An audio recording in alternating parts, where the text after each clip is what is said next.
안녕하세요. 오토코드입니다. 이번 시간에는 무작위로 퀴즈, 랜덤 문제를 구현하는 강의를 해보도록 하겠습니다. 자, 여기서 우리가 랜덤에 대해서 주목을 할 건데, 지난 시간에 랜덤을 했던 거는 문제에 대한 순서가 랜덤이었습니다. 즉, 내가 어떠한 딕셔너리의 문제가 1번 문제, 2번 문제, 3번 문제, 4번 문제, 5번 문제에 대한 문제를 미리 정의를 해놓고 그 문제가 예를 들면 우리가 1번 순서로 나올지 1, 3, 2, 4, 5로 나올지 또는 뭐 3, 5, 4, 2, 1이 나올지 이런 식으로 우리가 다른 순서를 다르게끔만 했습니다. 자, 이거의 차이점이 뭘까요? 문제가 그대로 지정이 되어 있고 그 문제를 우리가 스스로 정의를 해줘야 됐었습니다. 하지만 이렇게 한다면 우리가 그때그때마다 문제를 새롭게 짜줘야 되기 때문에 좀 번거로움이 없지 않아 있을 것 같습니다. 그래서 우리가 그걸 방지하고 문제 자체를 파이썬에 스스로 짜주는 강의를 한번 이번 시간을 통해 가지고 해보도록 하겠습니다. 이번 시간을 통해서 파이썬의 기초 문법을 확실히 익히시길 바라면서 제가 이번 시간에 강의를 준비를 했고요. 더불어 이제 뭐 학생들이나 뭐 유치원, 뭐 초등학생 친구들이 이러한 이제 파이썬에 대한 기초 학습을 공부를 하면서 사칙 연산까지 한번 같이 풀어보면서 좀 도움이 되지 않을까 생각이 들었습니다. 네, 그럼 바로 시작을 하도록 하겠습니다. 지난 시간에 거의 코드는 많이 겹치고요. 하지만 그 중간에 문제를 어떻게 풀이하냐에 따라 짜주는 거에 따라 이제 많이 좀 달라질 것 같습니다. 자, 지난 시간에 이어서 목적은 사칙 연산 퀴즈 문제 프로그램 만들어 파이썬 기초 익히는 게 이번 시간의 목적이고, 랜덤 함수는 그대로 사용합니다. 하지만 타임 라이브러리는 그대로 사용을 안 하고, 지난 시간에도 안 썼던 것 같아요. 굳이 문제를 이렇게 시간을 줄 필요는 없을 것 같아서. 자, 그리고 for문과 if else를 썼습니다. 자, for문은 왜 썼냐? for문은 우리가 문제를 이제 다섯 문제를 무작위로 생성을 할 때 쓸 거예요. 여기서는 무작위로 생성을 할 때 쓰는 거고, 즉 문제 프로그램이라고 할게요. 프로그램 문제를 무작위로 생성을 할 때 쓴 거고, 그다음 if else는 정답이 맞는지 안 맞는지 correct에 대한 개념으로 이거를 사용을 할 예정입니다. 네, 그러면 이제 바로 시작을 하도록 하겠습니다. 지금 지난 시간에 이어가지고 이렇게 파이참을 열어놨고요. 자, 그럼 여기서 우리가 바로 들어가도록 하겠습니다. 자, import 랜덤 함수 들어갈 거예요. 자, 이 랜덤 함수를 통해 가지고 우리가 무작위로 문제를 만들어내고 무작위로 이렇게 문제를 가져올 수 있도록 무작위로 일단 여기서는 근데 무작위로 숫자를 생성하는 걸 할 거예요. 예를 들면 우리가 1부터 10까지의 숫자를 생성을 해서 여기서 사칙 연산을 자유자재로 할 수 있게끔 하려는 게 목적입니다. 자, 그러면 여기서 correct answer로 해가지고 우리가 correct answers에서 정답과 오답 개수를 먼저 초기화를 해놓을 거예요. 정답과 오답 문제를 일단 초기화를 해놓고 처음에 이제 우리가 퀴즈를 시작합니다라고 해서 일단 스타트 선언을 해주고 그 다음에 우리가 들어갈 게 문제를 포문으로 해서 무작위로 만들어내는 과정을 할 거거든요. 자, 여기서 우리가 넘버 1은 랜덤 함수에 대해서 랜덤 란디엔트 해가지고 1부터 10까지의 숫자가 아무거나 나올 수 있게끔 쓸 거고요. 똑같이 넘버 1, 넘 1, 넘 2 자체에 대한 변수로 이렇게 선언을 해줍니다. 그리고 여기서 좀 특이한 게 우리가 오퍼레이터에 대한 개념을 좀 여기서 넣어줄 거예요. 즉 랜덤의 초이스. 이 초이스가 뭐냐? 우리가 이 안에서 사칙연산 덧셈, 뺄셈, 파이썬에선 곱셈이 별이죠. 나눗셈. 뭐 프로그래밍 언어에서 대부분 다 이렇게 합니다. 자, 이렇게 덧셈, 뺄셈, 곱셈, 나눗셈에 대해서 선택을 할 수 있게끔 무작위로 그 연산자를 오퍼레이터에 변수로 넣어줬고요. 그럼 이제 문제와 정답을 계산하기 위해서 우리가 어떻게 할 거냐? 만약 오퍼레이터가 플러스라는 가정이 있다면 덧셈이라고 했을 때 퀘스천은 F 문자의 스트링을 여기서 바로 넣어주는데 그 F 문자의 스트링에는 우리가 num1과 그리고 num2를 더하는 구조로 우리가 가도록 하겠습니다. 즉 이게 어떤 거냐?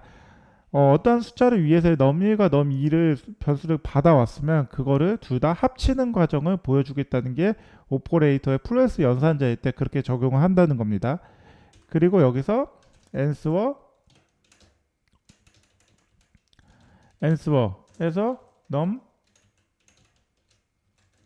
num1, num2 또 하는데, 자, 우리 여기서 num1, num2를 더한 것을 우리가 answer이라고 들어가고, 그 다음에 elif로 해가지고 우리가 오퍼레이터 연산자가 이제 마이너스일 때 어떻게 해요? 이거 그대로 시간 관계 뭐 그대로 쓸게요. 어차피 우리가 복붙해서 쓰는 이유가 시간을 줄이기 위함이니까. 자, 그대로 썼을 때 마이너스 연산자라면 여기 마이너스를 붙여주고 그 값도 마이너스가 나와야겠죠? 마이너스가, 그죠? 그 다음 또 뭐 있어요? 이것도 그대로 써볼게요. 자, 이렇게 그대로 쓰는데 곱셈일 때는 어떻게 하죠? 여기다가 또 곱셈 연산자 넣어주고, 그 다음에 이거 자체를 두 개의 값을 곱해주는 걸로 해주고요. 마지막으로 앨리스에서 마지막 하나 남은 건 뭐예요? 나눗셈이죠. 나눗셈을 그대로 넣어줄 때는 이런 식으로 넣어줍니다. 자, if문에서 이런 식으로 나오는 거 혹시 이해되셨나요? 자, 초보자를 위해서 다시 한번 설명을 드리면 if문과 elif는 어떤 식으로 구조가 되냐면, 자, 위에서부터 쭉 이제 처음에는 시작을 해요. if 먼저 시작을 했는데 여기에 우리가 원하는 조건문이 지정이 안 됐어. 즉 나는 플러스가 아니라 곱셈이야. 그러면 이거를 건너뛰고 elif를 해요. 자, 그래서 나는 곱셈인데 마이너스네. 다시 건너뛰고 여기로 지정을 들어갔을 때 곱셈이라고 하면은 이 밑에 있는 것들을 다 실행을 하는 거예요. 그리고 여기서 주의할 점은 else로 넘어가는 게 아니라 바로 아웃돼서 조건문을 아웃돼 가지고 이제 넘어간다는 거예요. 즉 조건은 하나라도 만족을 한다면 결국 그거를 안에 조건문을 실현을 하고 그 다음으로 넘어가는 걸로 보시면 될 것 같아요. 네. 그리고 이제 바로 또 코드를 다시 짜주면 프린트에서 이제 우리가 F 문자의 포매팅에 문제에 대한 정의를 이제 지난 시간 했던 것처럼 문제에서 idx 그 다음에 플러스 1로 할게요. 자, idx는 뭐예요? 이 위에서 들어오는 문제예요. 지난번에는 뭐 에뉴머레이터를 쓰든 이렇게 해서 문제를 이렇게 지정을 했지만 이번에는 무작위로 문제를 만드는 거에 대해서 idx만 넣었어요. 그럼 idx에서 플러스 1을 왜 하냐? 레인지 함수를 들어가면 0부터 시작을 하는데 그 0부터 시작되는 거 우리가 0문제라고 할 수는 없잖아요. 즉 문제를 0 플러스 1 해가지고 1문제, 문제 1, 문제 2, 문제 3 이런 식으로 문제 정의를 하기 위해서 이렇게 쓰셨다고 보시면 될 것 같아요.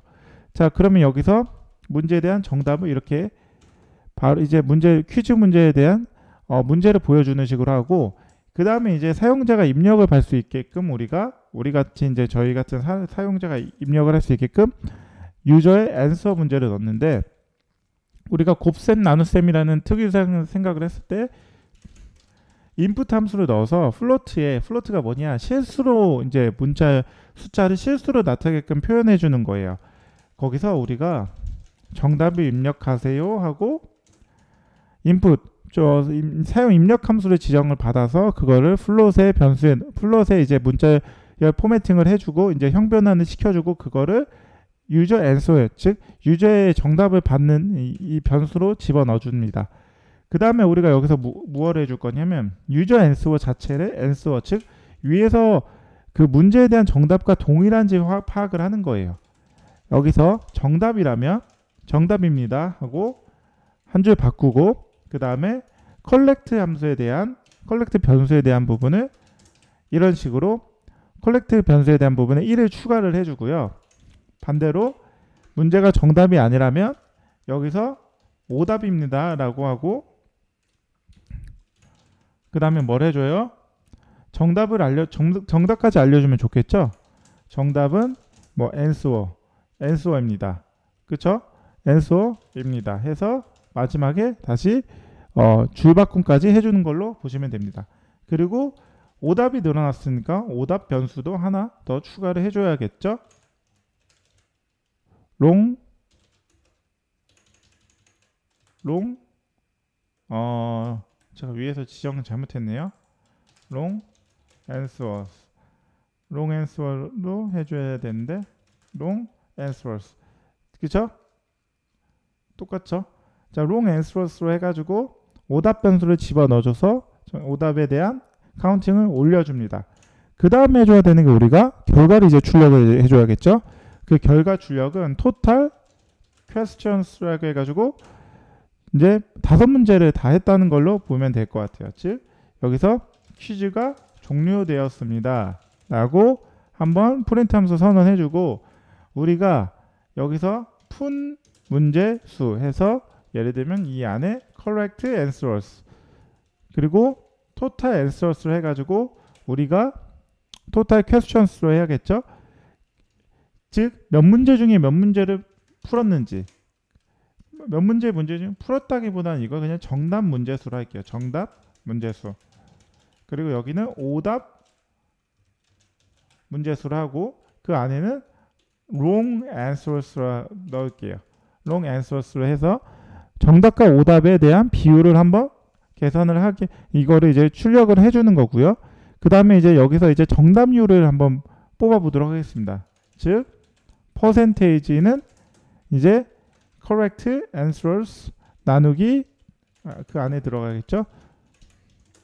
total questions 해가지고 곱하기 100을 해줬을 때 그게 정답이 정답률이 나오는 거고. 자, 여기서 우리가 정확도는 이제 퍼센트로 이제 여기 위에서 지정해준 변수를 넣어주는데, 그 안에 우리가 소수 둘째 자리까지 표현을 할 때 이렇게 해줍니다. 즉 소수 둘째 자리까지 표현을 할 때 .2f로 해서, 이게 파이썬에서만 그러는 게 아니라 이제 다른 문법 C나 뭐 자바나 자바스크립트나 이런 식으로 이런 문법에서도 이런 표현을 많이 하거든요. 참고해 주시면 좋을 것 같습니다. 즉 우리는 정확도는 이렇게 쓴다. 정확도를 지금 소수 둘째 자리까지 표현을 하려고 이렇게 써준 걸로 보시면 됩니다. 네, 이제 코드는 끝났고요. 이제 코드를 한번 실행을 해볼게요. 자, 문제를 처음에 나왔죠. 저는 위에서 문제를 지정해 게 없습니다. 그런데 정답 입력하세요. 뭐 예를 들면 퀴즈가 이렇게 들어오면 안 되는데, 자 이건 그거고, 우리가 퀴즈가 아니라 지금 커런트 파일 해가지고 퀴즈2로 지금 문제를 풀어야겠죠. 여기에 지금 문제 에러가 있었네. 어디에요? 랜덤 랜디엔트 해가지고 지금 아규멘트가 넘버 1, 넘버 2 했을 때 잠시만요. 랜덤이 됐네요. 랜덤이 아니라 란디엔트로 해야 되는데, 그죠? 그러니까 지금 이게 뭐냐면 2개가 주어져야 되는데, 지금 뭐 예를 들면 이제 랜덤 자체는 뭐 이제 아규멘트가 2개가 주어져야 되는데 뭐 부족하다는 의미예요. 다시 시작을 해보면 퀴즈를 시작합니다 해서 저는 문제를 지정해 준 게 없었어요. 하지만 10 더하기 4를 문제를 넣어줬죠. 전 14 할게요. 그럼 정답이네요. 근데 5 곱하기 4를 넣어줬어요. 근데 5 곱하기 4를 제가 덧셈으로 착각하고 9를 하면 어떻게 되냐? 오답이고 정답까지 맞춰주네요. 그죠? 그리고 이건 좀 어렵네요. 6 나누기 10. 어렵다기보다는 정답을 입력하세요 했는데, 제가 이거를 잘 모른다 했을 때 60으로 해볼게요. 근데 이게 0.6이 나올지 한번 제가 보겠습니다. 정답까지 맞춰주네요. 0.6까지. 그죠? 그리고 9 빼기 5를 했을 때 제가 4를 해주면 정답입니다 해주죠. 그리고 5 곱하기 5는 25로 한번 해볼게요. 네, 그러면 이제 퀴즈가 종료됐다고 나오고, 정답 문제수 5문제 중에 제가 3문제를 맞췄고 오답 문제수가 2문제를 틀렸다고 보시고, 정확도는 5문제 중에 3문제니까 60%의 정확도를 본다고 이렇게 표현을 해줬습니다. 한 번 더 해볼게요. 혹시 다시 한번 문제를 풀면 문제가 바뀌었죠. 그죠? 이게 문제를 풀 때마다 내가 문제가 바뀌게끔 나오는 거예요. 문제가 바뀌게끔. 뭐 이것도 7도 해주고, 뭐 여기 이걸 마이너스 4를 해볼까요? 그냥 4를 해볼게요. 절대값을 그냥 붙인 상태에서. 근데 마이너스 4라고 나오죠. 오답이라고 표현까지 해줍니다. 같은 표현인데 이번에는 마이너스 3 하면 정답이라고 나오고, 그리고 정답 입력해서 6을 하면 정답이라서 5문제 중에 한 문제를 틀리고 4문제를 맞췄으니까 80%의 정확도로 보인 걸로 보면 됩니다. 즉 내가 어떤 문제를 이제 풀지는 모르겠지만 문제가 나오는 거는 랜덤하게 나오는 거 확인을 했고, 정답도 랜덤하게 이제 그 랜덤한 문제에서 정답률도 이렇게 그거에 맞춰가지고 정답과 오답이 이렇게 알맞게 형성되는 걸로 보실 수 있었습니다. 제가 준비한 코드는 여기까지입니다. 지난 시간에 이어서 이제 무작위로 퀴즈 문제를 푸는 걸 한번 보여드렸어요. 이게 사칙연산에 불과하지만 이게 다른 표현으로 할 수 있을지는 제가 이제 나중에 추후 이제 어떻게 한 번 더 연구를 해가지고 여러분들에게 공유를 하도록 하겠습니다. 네, 어떻게 이번 시간 도움이 되셨나요? 이번 시간 통해서 여러분들의 파이썬의 기초 문법을 학습하는데 좀 많은 도움이 되시길 바라고요. 그리고 학생이라면 이러한 이제 파이썬 퀴즈를 짠 다음에 그걸 내가 직접 풀어보면서 무한으로 내가 연습 문제를 풀어볼 수 있도록 조절을 이렇게 해주시면 좀 학습에, 그리고 이런 공부에 좀 도움이 돼, 산수 역학 공부에 좀 많은 도움이 되지 않을까 싶습니다. 여기는 이제 랜덤 라디언트를 이게 1에서 10이 아니라 1에서 100, 1에서 1000 이런 식으로 세 자리를 넣어주면 여러분이 그거에 따른 숫자를 마음껏 이제 변경을 하면서 여러분들의 문제를 스터디하는데 좀 많은 도움이 되지 않을까 싶습니다. 네, 긴 영상 봐주셔서 감사하고요. 이번 영상이 도움이 되셨다면 좋아요와 구독, 알람 설정을 해주시면 제가 이 채널을 지속적으로 유지하고 컨텐츠를 개선하는데 큰 힘이 됩니다. 아울러 영상 보시면서 궁금하신 사항 있으면 댓글로 남겨주시거나 편하신 방법으로 남겨주시면 제가 시간 날 때 한번 다 보면서 여러분들의 답변에 일일이 다 답변하고 대응하도록 하겠습니다. 긴 영상 봐주셔서 감사하고요. 오늘 하루도 좋은 하루 되십시오. 감사합니다.